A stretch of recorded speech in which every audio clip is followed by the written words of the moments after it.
เอาสบายดีไม่นี่ค่ะสิมาห้องเพลงจากสองเพลง3เพลงก็ได้ นี่ก็ฉีกเข้ามาห้องเพลงเลยทำมาฟังนำกันเด้อวันนี้ก็เสียงสดไปละ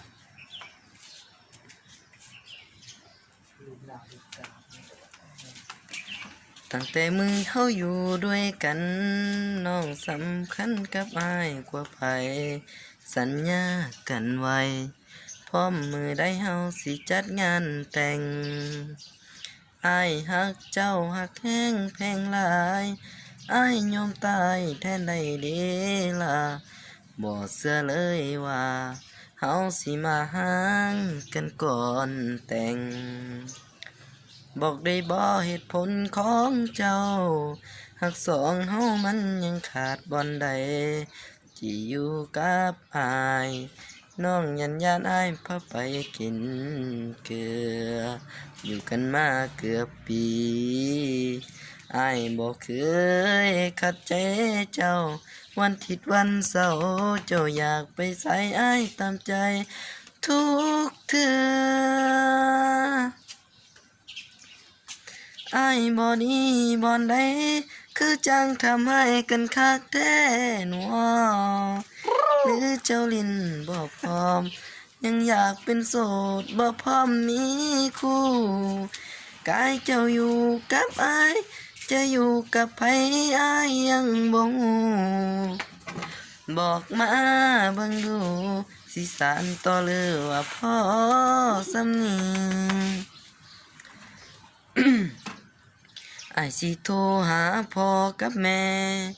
มาซอยแก้กับสิ่งที่เป็นอยู่หากว่าเฮาบ่แม่นเนื้อคู่สิบ่ฝืนใจเจ้าต่อความรักมันบังคับบ่ได้มันฝืนไปเฮาสิมีสุขบ่หากว่าเจ้ายังลิ้นบ่พอก็เสิร์นลิ้นต่อศาลาฮึ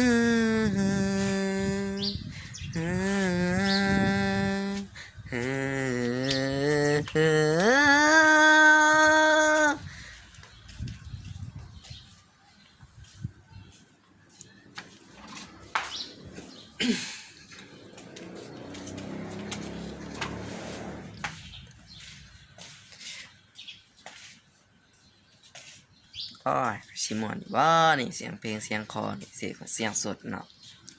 อยู่กันมาเกือบปีอ้ายบ่เคยขัดใจเจ้าวันอาทิตย์วันเสาร์เจ้าอยากไปไสอ้ายตามใจทุกเทื่ออ้ายบ่ดีบ่อนใดคือจังทำให้กันคักแท้หนอหรือเจ้าลิ้นบ่พร้อมยังอยากเป็นโสดบ่พร้อมมีคู่กายเจ้าอยู่กับอ้ายจะอยู่กับไผอ้ายยังบ่ฮู้บอกมาเบิ่งดูสิสานต่อหรือว่าพอสำนี้อ้ายสิโทรหาพ่อกับแม่มาซอยแก้กับสิ่งที่เป็นอยู่หากว่าเฮาบ่แม่นเนื้อคู่สิบ่ฝืนใจเจ้าต่อความรักมันบังคับบ่ได้มันฝืนไปเฮาสิมีสุขบ่หากว่าเจ้ายังลิ้นบ่พร้อมก็เสิร์นลิ้นต่อศาลาพร้อมยกเลิกสัญญา